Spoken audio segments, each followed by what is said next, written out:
بسم اللہ الرحمن الرحیم۔ السلام علیکم۔ امید کرتی ہوں کہ آپ سب خیریت سے ہوں گے۔ اللہ تعالیٰ آپ کو اور آپ کے پیاروں کو سلامت رکھے۔ میرا نام کرن فدا ہے اور آج میں آپ کے لیے پروفٹ سٹوریز میں حضرت نوح کی سٹوری لے کر آئی ہوں۔ امید کرتی ہوں کہ آپ کو یہ سٹوری بہت پسند آئے گی۔ ایسی مزید سٹوریز دیکھنے کے لیے میرا چینل سبسکرائب کرنا نہ بھولیے گا اور اپنے پیاروں سے شیئر کیجیے گا۔ چلیے تو سٹوری کی طرف بڑھتے ہیں۔ حضرت نوح علیہ السلام اللہ تعالیٰ کے رسول تھے۔ انہیں ایک ایسی قوم کی طرف بھیجا گیا جو شرک کرتی تھی۔ حضرت نوح علیہ السلام کی قوم جن بتوں کی پوجا کرتی تھی، شیطان نے ان کے دلوں میں یہ خیال ڈالا کہ تمہارے باپ دادا نے یہ بت ایسے ہی نہیں بنائے، بلکہ اللہ تعالیٰ نے انہیں بھی کچھ قدرت اور اختیار دیا ہے، اسی لیے تم ان بتوں سے دعائیں مانگا کرو اور ان کو پوجا کیا کرو، یہ تمہاری مشکلات کو دور کریں گے۔ اسی طرح لوگ شیطان کے بہکاوے میں آ کر ان بتوں کی پوجا کرنے لگے اور اللہ تعالیٰ کے ساتھ شرک کرنے لگے۔ حضرت نوح علیہ السلام نے 950 سال تک اپنی قوم کو ایک اللہ تعالیٰ کی عبادت کی دعوت دی۔ انہوں نے اپنی قوم کو اللہ تعالیٰ کے ساتھ شرک کرنے اور بتوں کو پوجا کرنے سے منع کیا۔ آپ علیہ السلام نے اپنی قوم کے افراد کو فردن بھی سمجھایا اور سب کے سامنے بھی، دن میں بھی سمجھایا اور رات میں بھی، لیکن قوم نے ان کی بات نہ مانی۔ قوم نے آپ علیہ السلام کو طرح طرح کی تکلیفات پہنچائیں۔ آپ علیہ السلام کا مذاق اڑایا۔ حضرت نوح نے اپنی قوم سے فرمایا، اے میری قوم، تم اللہ کی عبادت کرو، تمہارا اس کے سوا کوئی معبود نہیں ہے۔ بے شک میں تمہارے بارے میں ڈرتا ہوں ایک بڑے دن کے عذاب سے۔ اللہ تعالیٰ سورہ نوح میں فرماتے ہیں، بے شک ہم نے بھیجا نوح کو اس کی قوم کی طرف کہ وہ ڈرائے اپنی قوم کو پیشتر اس کے کہ آ جائے ان پر عذاب درد دینے والا۔ اس نے کہا، اے میری قوم، بلا شبہ میں تمہارے لیے ڈرانے والا ہوں، کھلے طور یہ کہ عبادت کرو اللہ کی اور اس سے ڈرو اور میری اطاعت کرو۔ وہ معاف کر دے گا تمہارے لیے تمہارے گناہ اور مہلت عطا کرے گا تم کو ایک وقت مقرر تک۔ بے شک اللہ کا مقرر وقت جب آ جاتا ہے تو نہیں تاخیر کی جاتی۔ کاش تم جانتے۔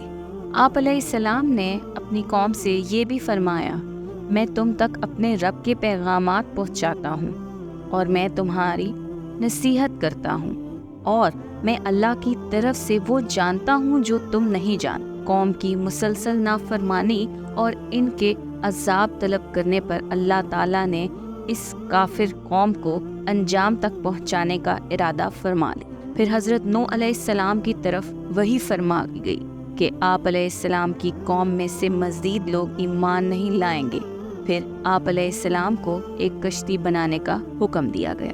حضرت نوح علیہ السلام نے یہ کشتی اللہ تعالیٰ کے حکم اور ہدایت کے مطابق لکڑی کے تختوں اور کیلوں سے بنانا شروع کر دی۔ جب حضرت نوح علیہ السلام یہ کشتی بنا رہے تھے تو کافر قوم ان کا مذاق اڑاتی تھی۔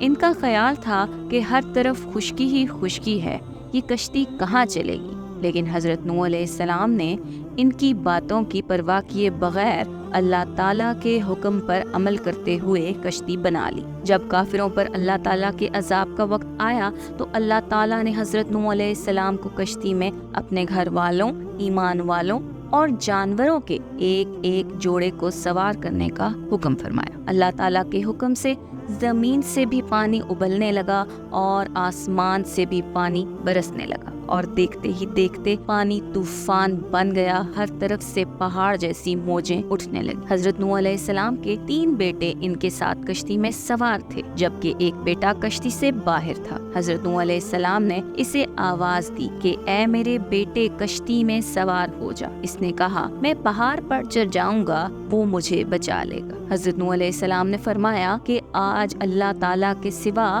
کوئی بچانے والا نہیں۔ اچانک ایک موج آئی اور ان کا بیٹا بھی دیگر کافروں کے ساتھ غرق ہو گیا۔